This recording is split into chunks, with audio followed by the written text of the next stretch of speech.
Thanks, Alan, for the introduction. So actually, von Neumann's idea was with the kind of idea of artificial intelligence. This name even didn't exist yet at this point, but his idea was actually to find a way to calculate more efficiently chain reactions. It was about atom bombs at the time, but also then later to calculate something like weather. So basically the idea of computation is something to calculate which you cannot calculate alone. The interactions peer-to-peer between things. So by that, like anything when you calculate something with data or when you train how many, whatever, instances of a game or whatever, it's a learning process which learns like from plural conditions. It draws a synthesis. So, and I think when we more culturally, more in the realm of architecture, begin to talk about artificial intelligence, the name artificial is actually a bit misleading. Artificial means always the unfamiliar, the strange, and it means that what is constructed is Frankenstein. But I mean, as with designers, we always like creating that to value actually something with its unique contribution or its unique form of what it can do, how it can perform. So I think like the name like synthetic intelligence or synthetic forms of architecture is in that way much more productive.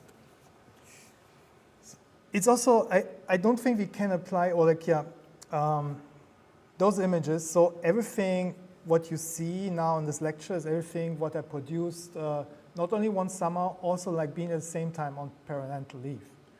I think the way how we work actually now is so radically different that it really turns like not only our profession like upside down.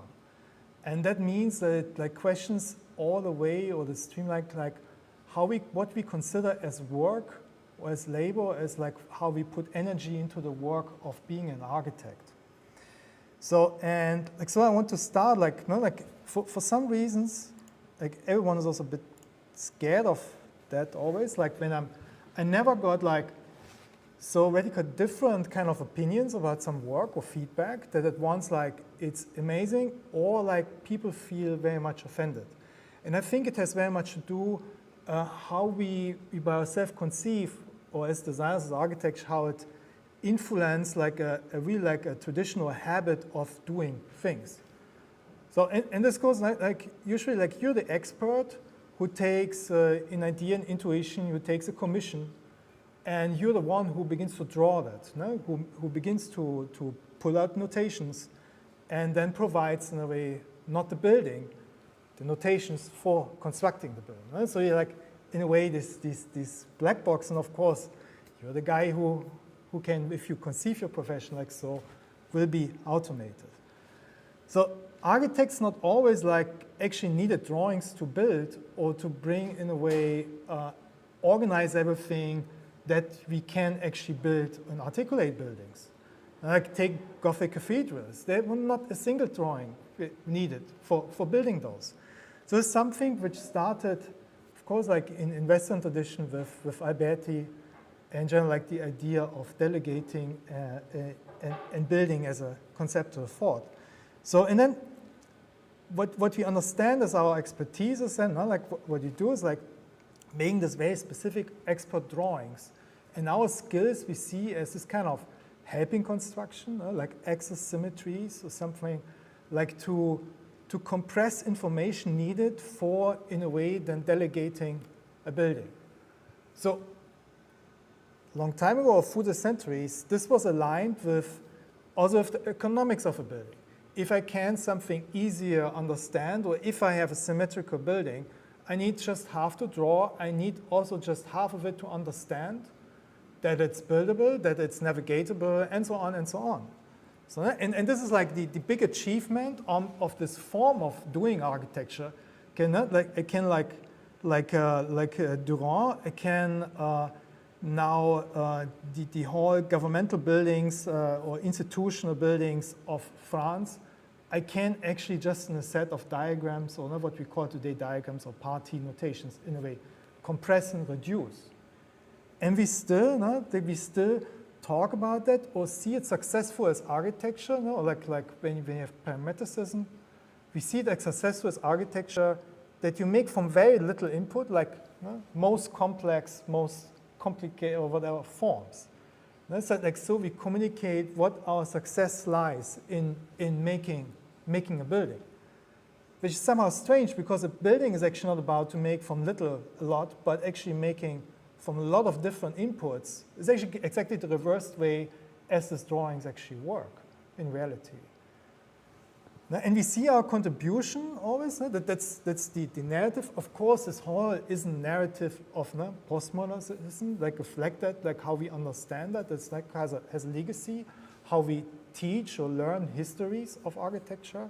That through these differentiations, we add in a way value, of course, cultural value, also like economic and so on and so on and so on. So, but since quite a time, not anymore. So we can do the most complex, intricate kind of stuff, and in the most complex way argue for that, but actually our built environment looks different.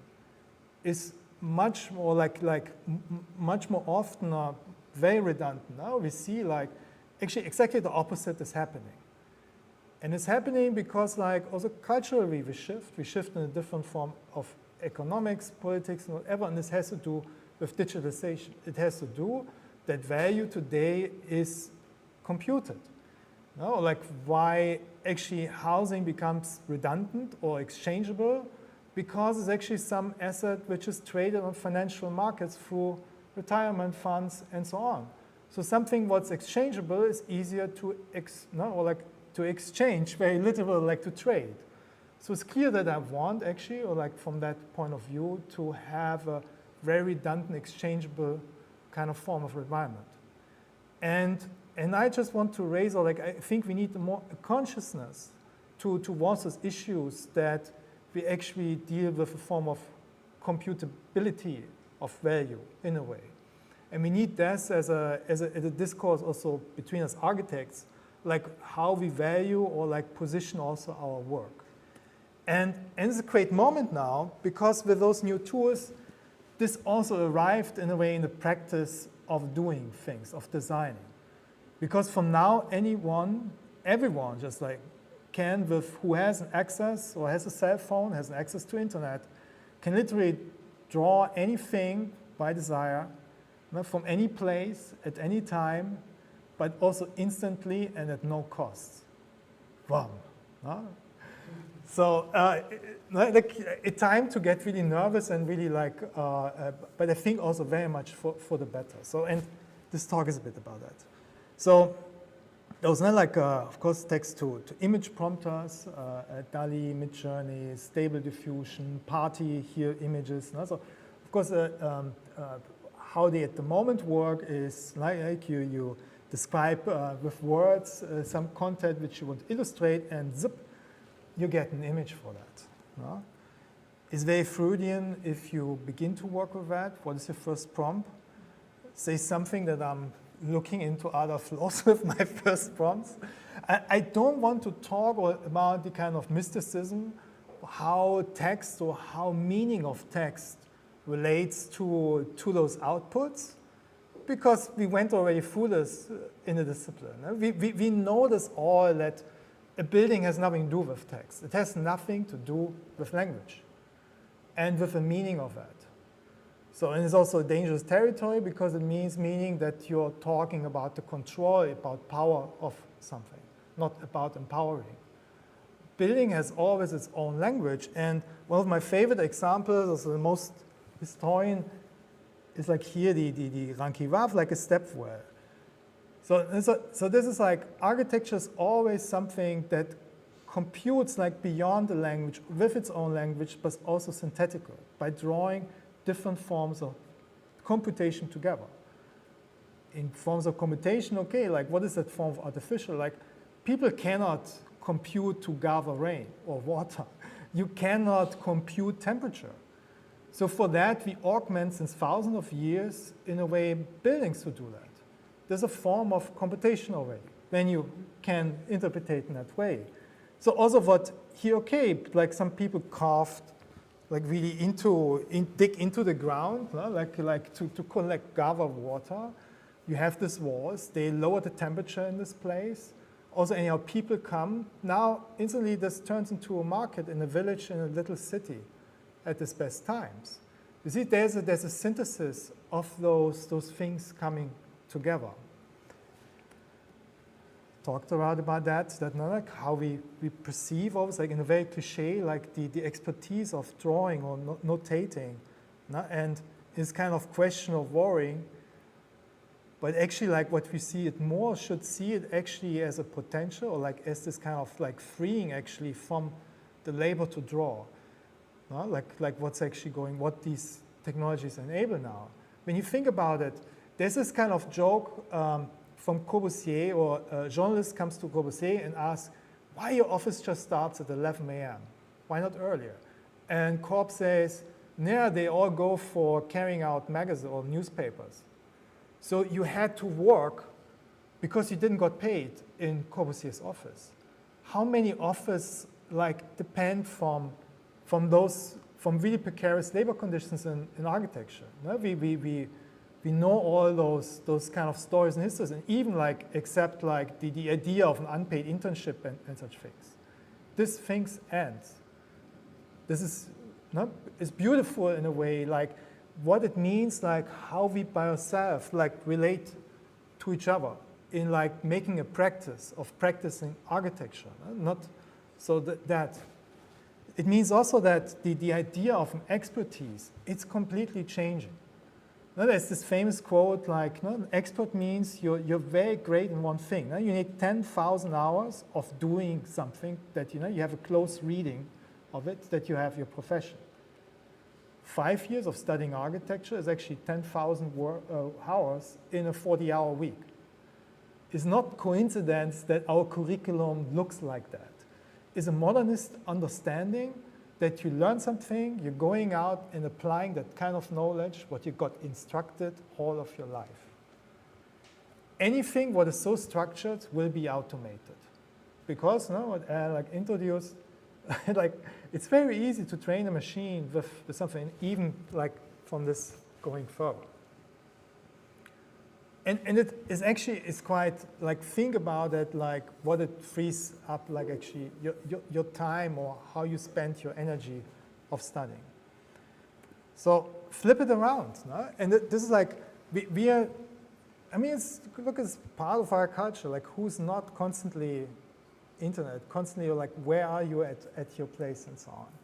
So flip it around, what needs, like not this kind of like 10,000 times one thing, but 10,000 different things. Like really a synthesis, like drawing together, like from the kind of like really the reversal of previous of the modernist condition we are going in. Okay, how do the diffusion models work? So more like interpretation on that. I'm drawing like the next way is a kind of summary and like from architecture perspective from those pages. Also already like notice please that most of them are actually big companies. You need such resources to work actually with seriously on AI or train those models that even universities are out of the game.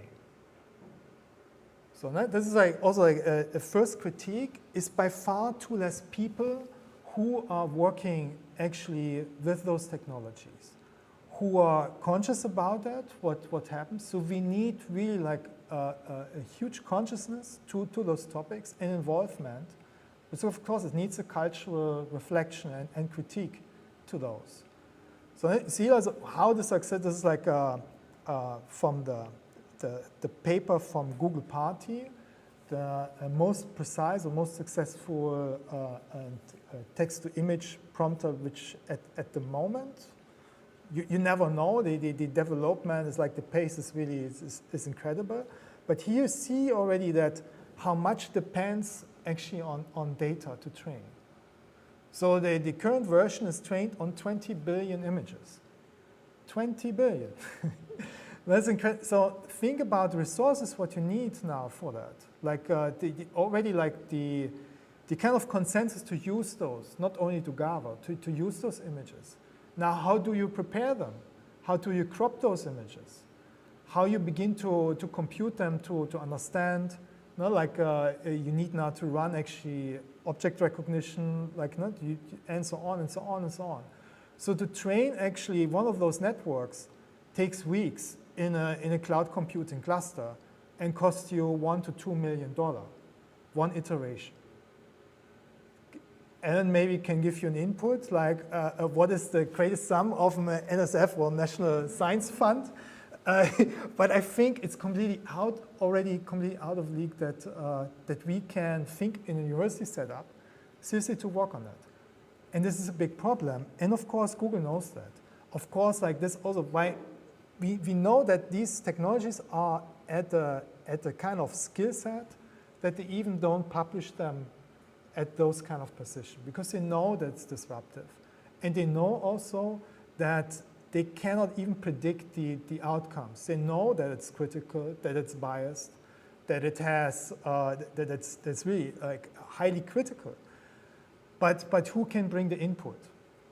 So, and I think we can like being more conscious or showing, or this I'm trying a bit like making conscious what's going on, or like a bit infusing some ideas, minimum, like how minimum as a designer, you can maybe look at them.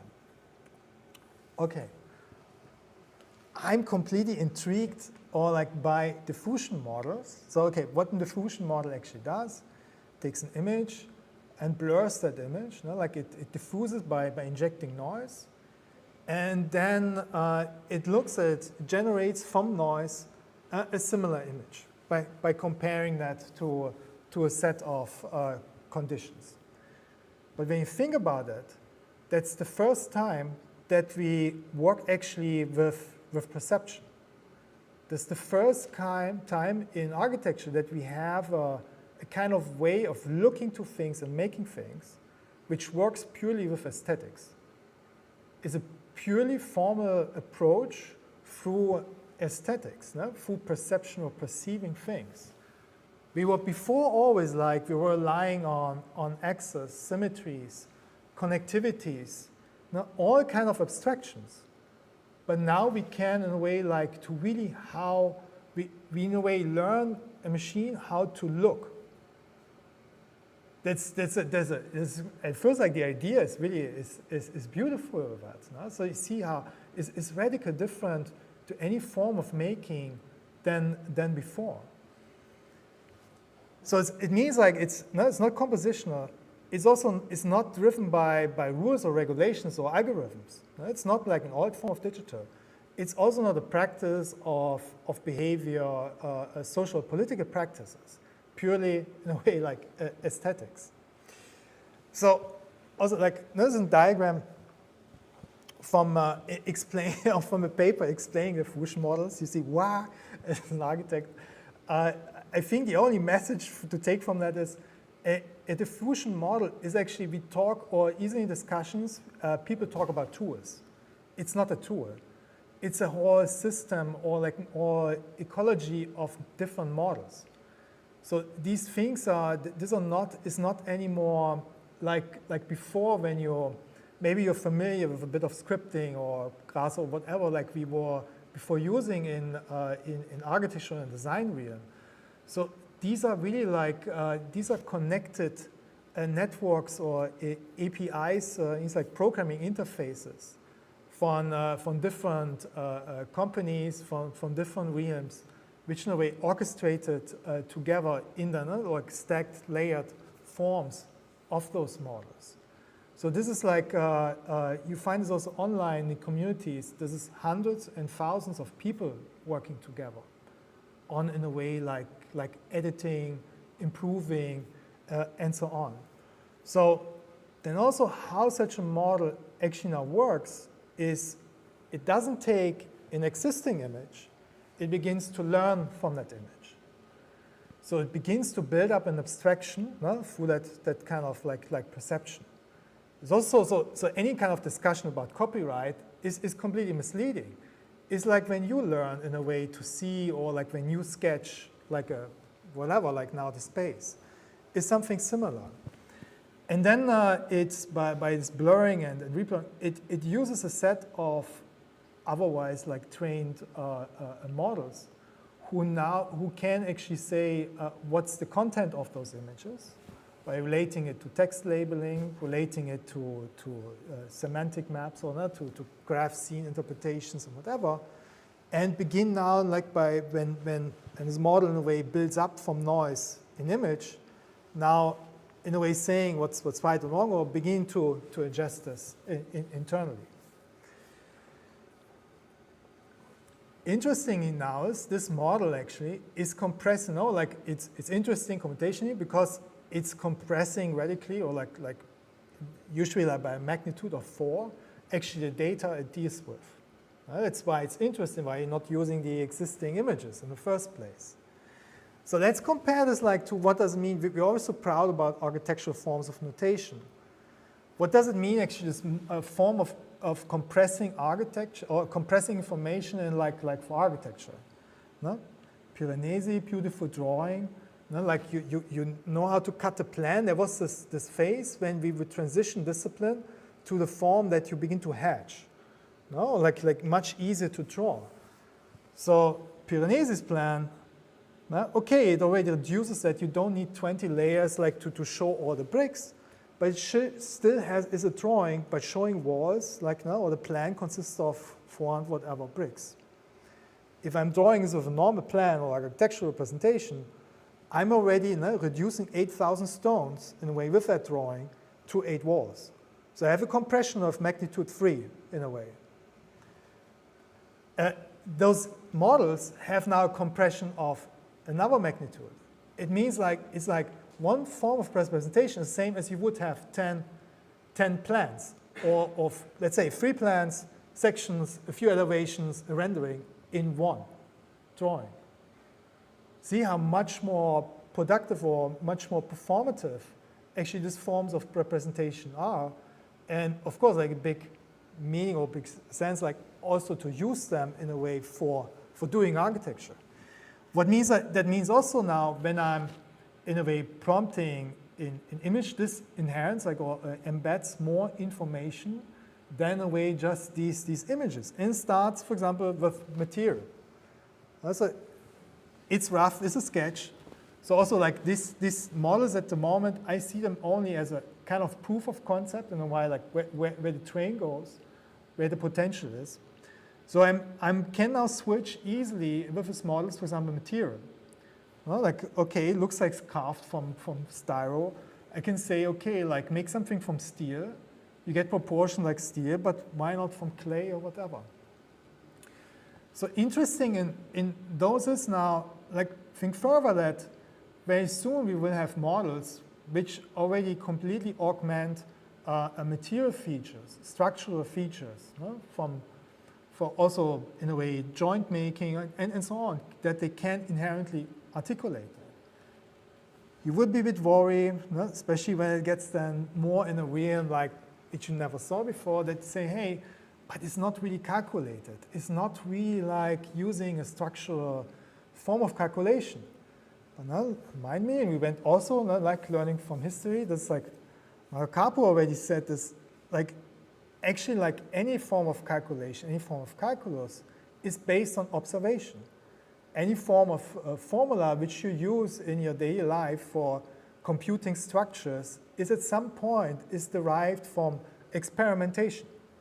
But now those models, they don't experiment. It's not anymore a professional who does 20 or 30 kind of experiments to a beam breaks or so, but it looks to millions of existing beams and derives from that, in a way, a synthesis from that.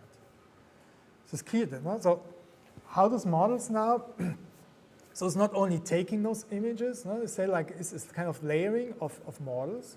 So you have for conditioning now what actually happens in those images. In the first place, you need models or AIs. They look now, okay, how is this image actually structured? So it's not only the input of one image, but at the same time like decomposing it into its meaning, or into like here, like scene graphs of relationships. By that, of course, you can also relate it to text and to the content of text. But here, like, you can also now leverage like statistics, like how often you would relate certain kind of words to that, and so on and so on. So with having those features or those insights on existing data once, and never like the capacity to actually blur or like decompose those and compose images.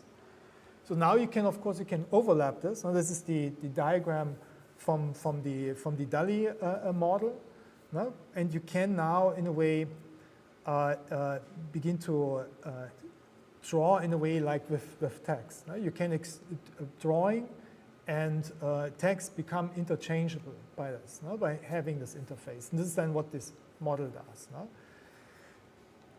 What means then no, like that you build up same as with words, no? That same as like colorful, meaningful, like a set of words is. So the same is like the formal output of that. You're spanning in a latent space in a way from those in terms of like variability in the first place. So that is also DALL-E's explanation. So always like in architecture, we also like custom like we search for kind of like what is the best option of something. But what is the best play of Hamlet? You know, what is the best version of book and so on? So do we really need that? So it's also interesting, of course, like these models, like we are now on the realm of really something very beautiful, because we switch to a discourse on type and typology in terms of thinking about variability of that. No? So so in one, no, you completely like extend in a way like those versions. But it goes even further of that. So when you prompt now, each time you will get a different result. So there's something very strange happening. And when I went to school, and I know a lot of colleagues who vehemently resist digital, who insist to draw with hand, and for a very good reason. Because like digital always, in a way, or so far, repeats. It always produces the same result because it's virtual, because it's based in an abstract realm. When you draw with hand, it's not only a pen that draws. It's not only your thinking that draws. It's your body, your geisha, it's the material. Same as a building when you design. It's such an important lesson in learning architecture. The same as a building is not dependent on your drawing. It's dependent on all those like involved in all that process. And digital could never, in a way, play that game, because it could just repeat, because it was based in an abstract realm. But here we are. You can technically, or theoretically minimum, we reach the kind of capacity that you never, ever get the same result.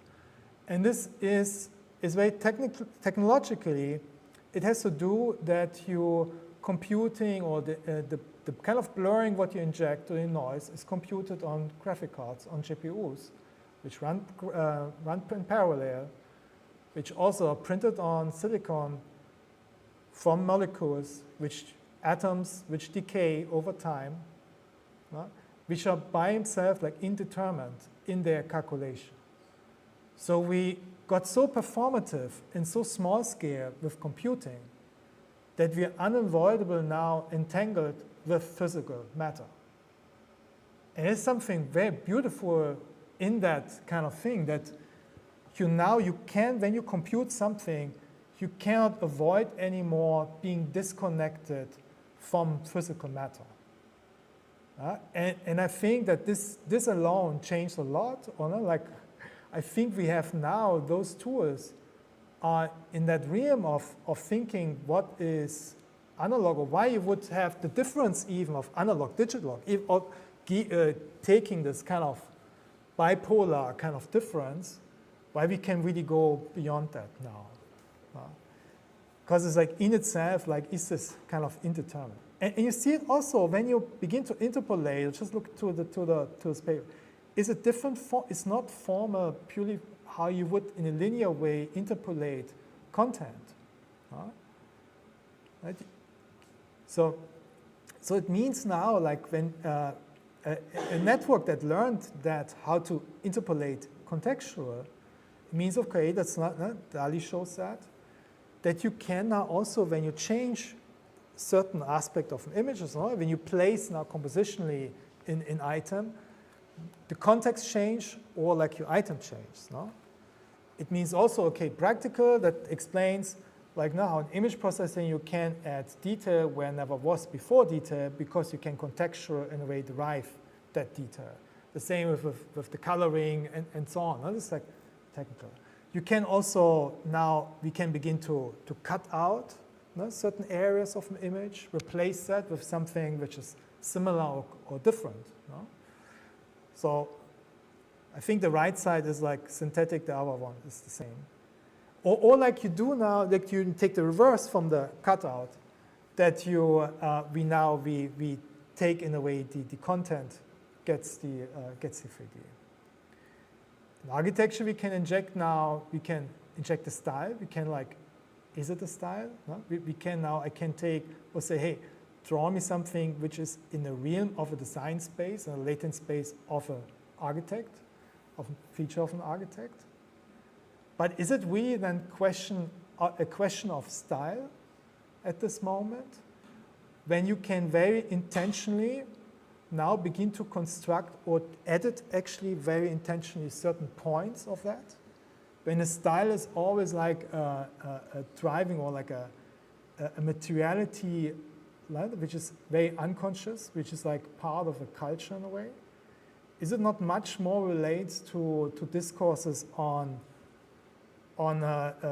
like we went through like something like a social sculpture, something which is like intentionally also structural, it has the features, the structure, using language, thoughts, action, objects. So what if you structure structure with that content of data structuring, is intentionally like based on that kind of inherent kind of synthesis of language, thoughts, actions, and so on.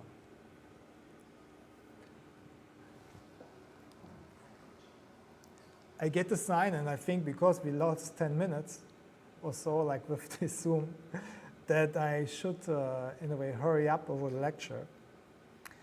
I will do that very quickly. So how long it will take till we get this actually as text-to-building prompters? Maybe much quicker. It took just 1 year for getting really to high resolution. You need much less resolution to actually understand text than you would do this with buildings. 2D and 3D, don't mind. We have already abundant data. Your cell phone is actually a 3D scanner.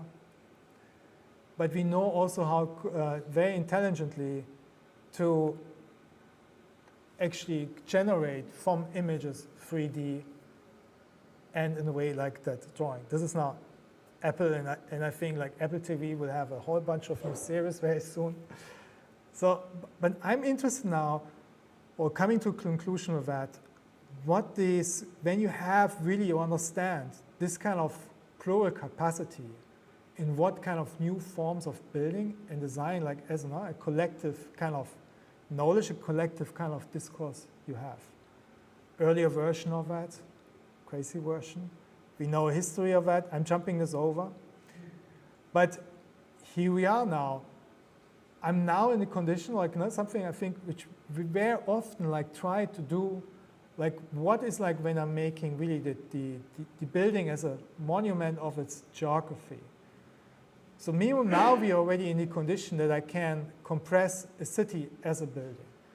I can draw not anymore from regulations, from kind of assumptions or zonings, constraining something, but taking really collective data and beginning to assemble it at a not so easy scene complexity.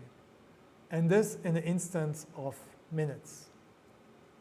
So maybe I stop here that we have still time for discussion, because it's just 10 minutes. Sorry, it's more cinema images left, but I got a sign that we should stop here.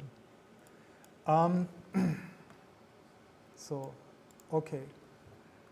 Let me better stop here, that we have still 10 minutes for questions. I think we should first pause for a little applause.